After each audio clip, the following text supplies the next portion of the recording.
ابتدا ہے رب جلیل کے بابرکت نام سے جو دلوں کے بید خوب جانتا ہے. دیکھتی آنکھوں سنتے کانوں کو عماد علی کا سلام. ہماری دنیا میں خوش آمدید. بارش تھم چکی تھی, موسم ٹھنڈا ہو چکا تھا, خشک ہوا کے جھونکے چل رہے تھے.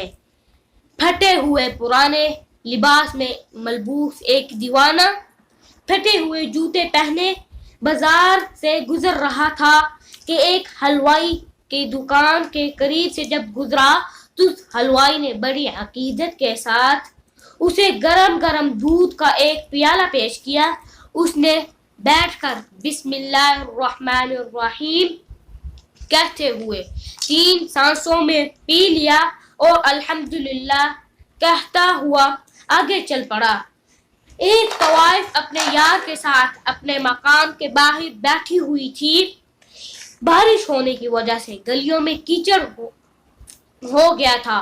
بے خیالی میں اس دیوانوں کا پیر کیچڑ میں پڑا اور کیچڑ کے جھنکے اس طوائف کے کپڑوں پر جا گرے.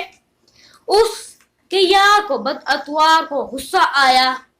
اس نے دیوانے کو تھپڑ رسید کر دیا اور دیوانہ اللہ کا شکر ادا کرتے ہوئے آگے چل پڑا اور کہنے لگا یا اللہ عز و جل تو بھی بڑا بے نیاز ہے.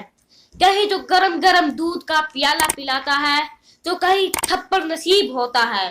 اچھا ہم تو تیری رضا پر راضی ہیں.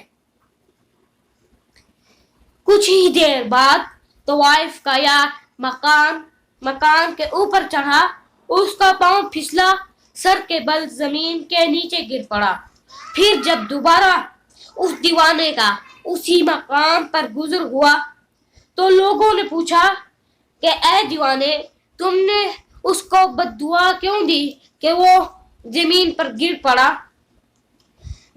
دیوانے نے کہا کہ کیا آپ نہیں جانتے کہ ہم اس رحمت عالمان صلی اللہ علیہ وسلم کی امت میں سے ہیں جنہیں لوگ پتھر مارتے تو آپ صلی اللہ علیہ وسلم جواب میں دعائیں دیتے. دیوانے نے کہا مجھ سے آپ قسم لے لیجئے کہ میں نے بد دعا نہیں دی. ایک شخص نے کہا پھر وہ شخص گر کر کیوں مرا؟ دیوانے نے جواب دیا کہ بات یہ ہے کہ انجانے میں میرے پاؤں سے طوائف کے کپڑوں پر کیچڑ پڑا جو اس کے یار کو ناگوارا گزرا اور اس نے مجھے تھپڑ رسید کر دیا. اور اس نے جب مجھے تھپڑ مارا تو میرے پروردگار کو ناگوارا گزرا اور اس نے مکان سے نیچے گرا دیا. ہم اللہ عز و جل سے دعا کرتے ہیں کہ اللہ عز و جل ہمیں آپ صلی اللہ علیہ وسلم کی سنتوں پر عمل کرنے کی توفیق عطا فرمائے.